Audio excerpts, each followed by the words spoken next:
Texas. People hear that word and their minds go somewhere specific. Oil derricks punching through red dirt, cowboys, Friday night football under lights so bright they bleed into the sky, the swagger of Dallas, the grind of Houston, the strange, quiet money of Fort Worth. And when you ask most people, who are the richest families in Texas, they give you the obvious answers. Elon Musk, Jerry Jones, the Dallas Cowboys, names that live on billboards and jersey numbers and Twitter feeds. But here is what they don't tell you. The families who truly own Texas, who have owned it for generations, don't show up at press conferences. They don't have verified accounts. Some of them you have never heard of. One of them started with $10,000 and 2 propane delivery trucks. One of them once held more silver than any government on earth. One of them doesn't even like the company that made her the richest woman in the world. And the #1 family on this list? Their combined fortune is larger than the GDP of most countries, $513 billion. And their address is right here, in Texas. Today, we count down the 5 richest family dynasties in the Lone Star State, ranked by combined family wealth, verified by Forbes and Bloomberg. The stories behind these names will change how you understand money, power, and what it really means to own a state. Wait until you see #1. If you're new to the channel, hit subscribe right now. We are just getting started, and you do not want to miss what's coming. Number 5. The Bass family of Fort Worth, the quiet kings of Cowtown. Fort Worth has always played second fiddle to Dallas. Smaller, quieter, less glossy. But in the old part of Fort Worth, in the limestone buildings along Sundance Square, in the boardrooms that don't have name plaques on the door, there is a family that has shaped this city more profoundly than any elected official, any football team, any headline. Their name is Bass. The story begins not with the Bass brothers themselves, but with their great-uncle, a lifelong bachelor named Sid Richardson. Born in 1891 in Athens, East Texas, Richardson had one talent the oil fields rewarded more than any other. He was not afraid to be broke. He made fortunes and lost them through the 1920s. He borrowed money when no one would lend it. He drilled in West Texas when others called it a desert and walked away. Then in 1935, he opened the Keystone oil field in Winkler County. The desert became a river of black gold. And over the next 2 decades, Richardson drilled 385 wells. Only 17 came up dry. In 1957, Fortune magazine called him the wealthiest man in America. His estimated worth, $800 million. He never married. He had no children. He lived for decades in a suite at the Fort Worth Club. His office was his empire. When Sid Richardson died in 1959, he left everything to his nephew, Perry Richardson Bass. Not just the money, the philosophy, the discipline, the patience. Perry took the fortune and placed it in the hands of his 4 sons, Sid, Edward, Robert, and Lee. Each one inherited $2.8 million. Each one was told to make it mean something. They did. Sid Bass, the eldest, took the family investment vehicle, Bass Brothers Enterprises, and made one of the most consequential bets in American financial history. In 1984, the Bass family became the single largest shareholder of the Walt Disney Company. The stock was beaten down. The studio was creatively lost. The theme parks were aging. Wall Street had written Disney off. Sid Bass had not. He invested $479 million. Then he pushed the board to hire a young executive named Michael Eisner as CEO. What followed was the Disney Renaissance, The Little Mermaid, The Lion King, Beauty and the Beast. A decade of hits that turned Disney from a fading brand into the most powerful entertainment empire on Earth. The Bass investment returned billions. The moment of crisis came after September 11, 2001. Markets collapsed. The family was forced to sell their Disney shares below market value to cover a margin call, a moment Sid Bass has said he regretted bitterly. But the core of the Bass fortune survived. It was not built on one bet. It was built on decades of patience. Robert Bass founded what became TPEG Capital, one of the world's largest private equity firms with over $100 billion under management. Edward Bass transformed downtown Fort Worth into a living city, funding the 35-block Sundance Square development that is now the economic heartbeat of the region. Remember this name, Sid Richardson. A man who never had children turned 4 nephews into billionaires, and those 4 billionaires turned Fort Worth into something the world notices. The Bass family's combined wealth, over $10 billion, inherited from an oil man who drove deals with a handshake and amplified by 4 brothers who learned, from him, that the real skill is not making the first dollar. It's keeping the 1,000th. Number 4. The Hunt family of Dallas. The dynasty that tried to own the world's silver. There are families in Texas who built wealth quietly, across generations, without scandal or spectacle. The Hunts are not that family. Haroldson Lafayette Hunt, H.L. Hunt, was born in 1889 in rural Illinois. His formal education ended early.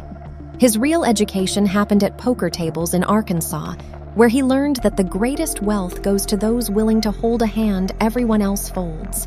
He was, by most accounts, the best no-limit poker player in the South. He turned that nerve into oil. In 1930, sitting across a table at the Adolphus Hotel in Dallas, H.L. Hunt negotiated the most legendary deal in Texas oil history. He purchased leases on 5,000 acres in East Texas from a struggling wildcatter named Dad Joyner. The price, a $30,000 down payment and a promise of oil shares. The land turned out to contain the largest oil deposit in the United States at that time. H.L. Hunt had just bought the East Texas oil field, and with it, the future. By 1932, his company had 900 producing wells in East Texas. By 1948, Fortune magazine declared him the richest man in America. His oil production was running at 65,000 barrels a day. J. Paul Getty, then considered the wealthiest private citizen on Earth, looked at Hunt and said, "In terms of extraordinary independent wealth, there is only one man. That man lived in Dallas, in a replica of Mount Vernon.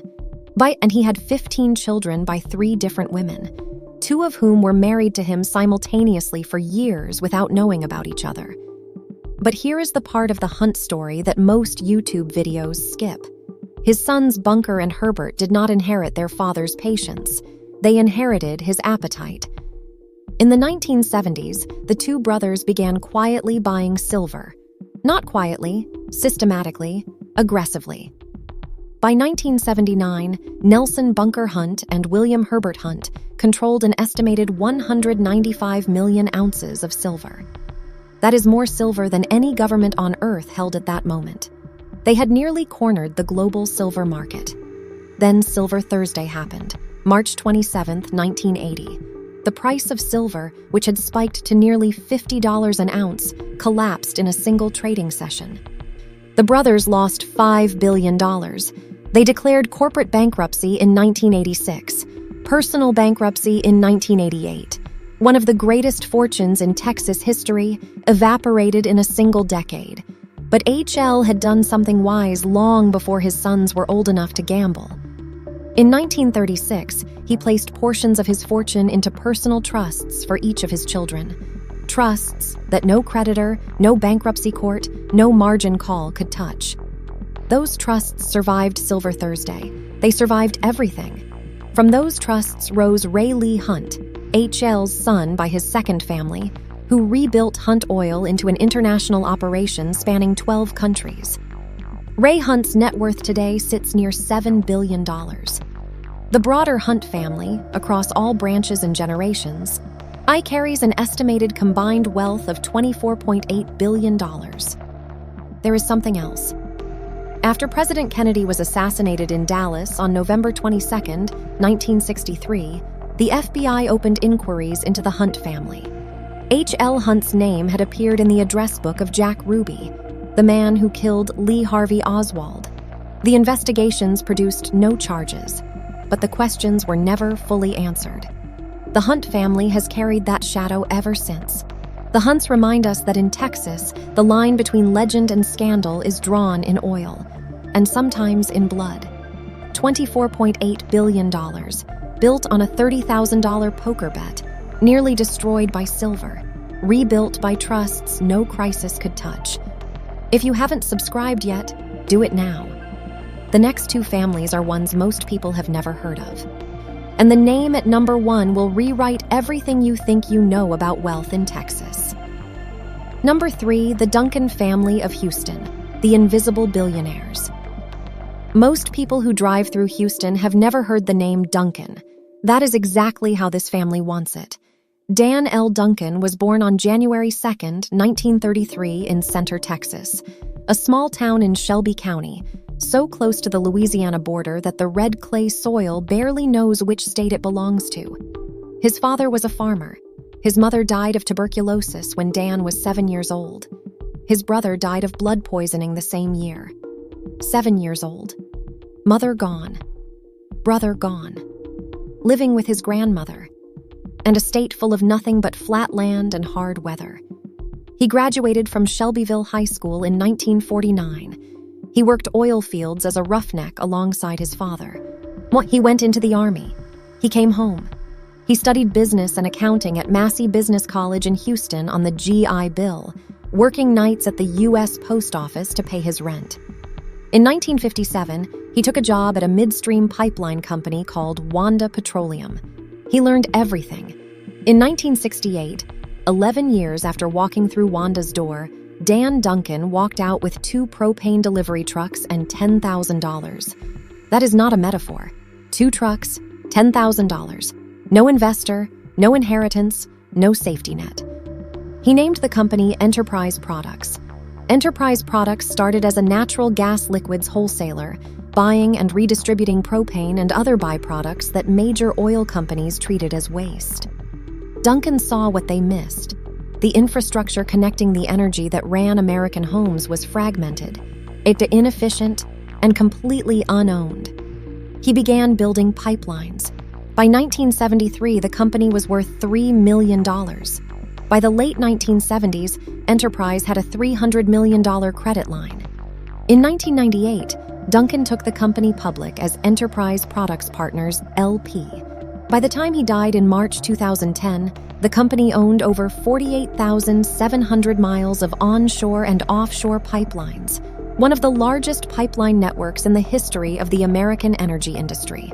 His net worth at death, $9 billion. But Dan Duncan died in 2010, the one year in the last several decades when the United States had no federal estate tax.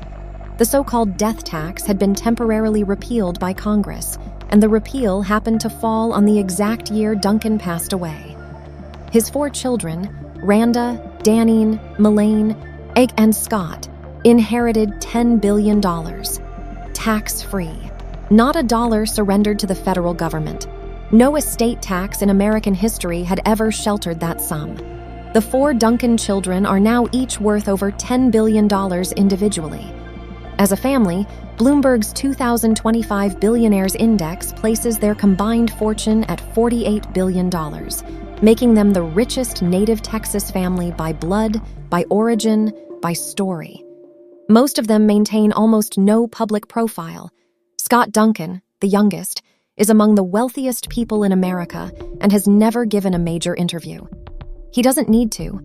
His family's pipelines carry the energy that heats your home, fuels your car, and runs the factories that make everything you own. Randa Duncan Williams, the eldest, chairs the board of Enterprise Products Partners. She took the helm of a company with $77 billion in assets and has never left. The Duncan family didn't inherit oil. They built the infrastructure that moves it. There is a difference between owning the resource and owning the road. Dan Duncan chose the road, and the road goes everywhere. $48 billion, built from 2 trucks and a $10,000 bet on a business model everyone else ignored. Number 2, the Dell family of Austin. The dropout who outspent kings. In the fall of 1984, a 19-year-old freshman at the University of Texas at Austin was doing something his dormitory neighbors found mildly annoying and completely unremarkable. He was selling upgraded personal computers out of his room in Dobie Center. His name was Michael Dell. His parents were a dentist and a stockbroker, comfortable, not wealthy. They wanted him to become a doctor. He wanted to sell computers. He registered the company with his parents' blessing and $1,100 of starting capital on May 3, 1984. Dell Technologies. The rest is a number, $129 billion. But the number doesn't tell you the story. The story is in the method. Michael Dell saw something no computer company in 1984 was willing to accept, that the customer knew what they wanted. IBM built computers and sold them as is. Dell asked customers what they needed, and then built it. Direct to consumer, made to order, no middlemen, no retail markup, no inventory sitting in a warehouse depreciating while the market moved. By 1992, at 27 years old, Michael Dell became the youngest CEO ever to lead a Fortune 500 company. By the late 1990s, Dell Inc. It was the fastest-growing company in the world. Then the board removed him. In 2004, Dell's board of directors, despite his 58% voting stake, pushed Michael Dell out of the CEO chair. The man who had built the company from a dormitory room was told, essentially, that it was time to step aside. He remained chairman, but the creative control, the direction, the identity of the company, they handed it to someone else. 3 years later, Dell was back. The company had drifted. Revenue had stalled. The soul was gone. He returned as CEO in 2007, cut thousands of jobs, restructured the entire operation, and made the most audacious private equity decision in tech history. In 2013, he took the company private in a $24.4 billion deal, the largest technology-leveraged buyout ever executed at that time. The analysts said the company was finished, a relic, a declining PC brand in a smartphone world. In 2018, Dell Technologies returned to public markets. The stock soared. Michael Dell's personal net worth crossed $100 billion. He never left Austin. He never chased Silicon Valley. His headquarters sits in Round Rock, Texas, 20 miles north of the university, where a 19-year-old decided a dorm room was a good place to start a company. The Dell family's wealth now stands at $129 billion, second richest in Texas, built on one idea so simple it sounds obvious now: give people exactly what they ask for. Number 1, the Walton family, the richest family on earth. And she doesn't even like retail. Before we reveal the richest family in Texas, consider this. The Bass family built their fortune from one oil man's lifetime of work. The Hunts turned poker nerve into a petroleum empire. The Duncans turned $10,000 into $48 billion. Michael Dell built $129 billion from a dormitory room. Now consider a family whose combined fortune is $513 billion. That number is not a typo. $513.4 billion. That is more than the annual revenue of every Fortune 500 company headquartered in Dallas-Fort Worth, combined. That is larger than the GDP of most countries. And that fortune, the largest belonging to any single family in the recorded history of human civilization, has its Texas address in one city, Fort Worth. Her name is Alice Walton. She is 75 years old. She is the only daughter of Sam Walton, the man who built Walmart from a 5-and-dime store in Bentonville, Arkansas, into the largest retail corporation on earth. As of 2025, Forbes places Alice Walton's personal net worth at $106 billion, making her the richest woman in the world and the first woman in American history to cross the centibillionaire threshold. But here is what separates Alice Walton from every other heir in the history of American wealth. She did not want any of it. Not the stores, not the board seats, not the retail empire her father spent his life building. After college, a degree in economics and finance from Trinity University in San Antonio, she briefly worked at Walmart as a buyer of children's clothes. Then she left. She founded an investment firm called Llama Company. She moved to Fort Worth. She bought a ranch west of the city. She raised horses and quarter horses and cattle on 3,200 acres of Texas land. And then she decided what she actually wanted to do with the money. She wanted to build a museum. Not in New York, not in Los Angeles, not in any city where the cultural establishment expected great art to live. Alice Alice Walton chose Bentonville, Arkansas, a town of 50,000 people, and she built the Crystal Bridges Museum of American Art on 120 acres of family land designed by architect Moshe Safdie, with a creek running through its center. She invested over $1 billion of her own money. Admission is free, to everyone, forever. Critics called it absurd. What was a world-class museum doing in rural Arkansas? Who would come? More than 5 million people visited. Alice Walton didn't stop there. She funded the Alice L., a Walton School of Medicine, a new kind of medical school built in Bentonville that welcomed its first class of 48 students in 2025. She has committed over $250 million to that project. The school focuses on whole-person care, treating patients as human beings, not diagnoses. She is not building a legacy. She is building institutions that will exist long after any of us can remember where the money came from. But the Walton family story is larger than Alice. Her brother Rob Walton and brother Jim Walton each command fortunes exceeding $75 billion. The Walton family, descendants of Sam Walton and his brother Bud Walton, own approximately half of all Walmart stock. That stock generates over $700 million in annual dividends every single year for doing nothing but holding shares. Bloomberg's 2025 ranking of the world's richest families places the Waltons at number 1 on the planet, $513.4 billion. The second richest family on Earth sits nearly $100 billion behind them. And Alice Walton, the Texas representative of this dynasty, is worth more individually than the entire Duncan family, the entire Hunt family, and the entire Bass family combined. She lives simply. She drives herself. She knows the price of lettuce. She once said, "You need to understand price and value. You buy the best you can at the best price you can." The woman worth over $100 billion shops like she earned every dollar herself. Because in her own way, she did. $513 billion. The richest family on Earth. Wait, their Texas address is a ranch west of Fort Worth where one woman decided she'd rather build a museum than sit on a board. 5 families. 5 completely different blueprints for generational wealth. Sid Richardson, a bachelor oilman who never married, never had children, but whose discipline built 4 billionaires out of 4 nephews. H.L. Hunt, a poker player who bet $30,000 on a hunch and won the East Texas oil field. Dan Duncan, an orphan from Center, Texas, who turned 2 trucks and $10,000 into the most important pipeline network in American energy history. Michael Dell, a college dropout who rewrote the rules of how computers are bought and sold, was thrown out of his own company and came back stronger. And Alice Walton, heir to the largest fortune in human history, who turned her back on retail and spent $1 billion making art free for everyone. What do these families have in common? They all saw what other people refused to see.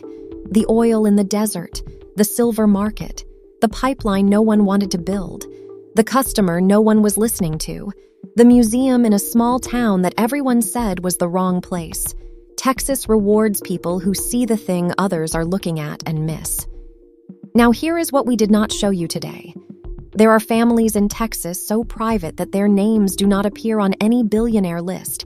Families who own more land than some European nations, who have been wealthy for over 100 years and have never once spoken to a reporter.